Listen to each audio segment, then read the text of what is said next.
नमस्कार मित्रमैत्रिणींनो, आजच्या व्हिडिओमध्ये आपण ऐकूया श्रावण मासानिमित्त नागपंचमीची कहाणी। एक आटपाट नगर होतं। तेथे एक शेतकरी आणि त्याचं कुटुंब राहत होतं।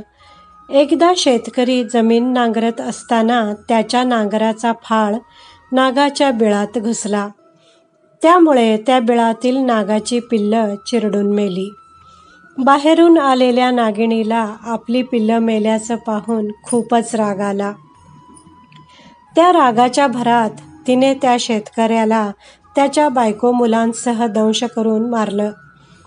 त्या शेतकऱ्याची एक लग्न झालेली मुलगी होती। शेवटी तिला देखील दंश करून मारण्यासाठी नागिण तिच्या गावी तिच्या घरी पोहोचली।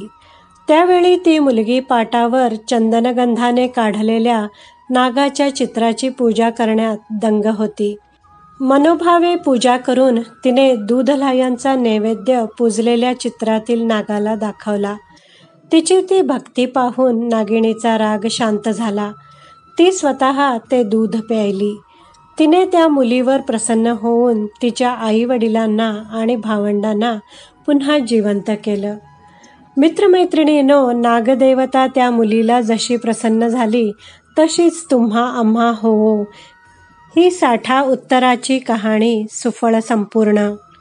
मित्रमैत्रिणींनो, कशी वाटली तुम्हाला ही कथा आवडली असल्यास व्हिडिओला लाईक करा, शेअर करा, कमेंट करा। माझ्या चॅनलला सबस्क्राईब करायला विसरू नका। व्हिडिओ पाहिल्याबद्दल धन्यवाद।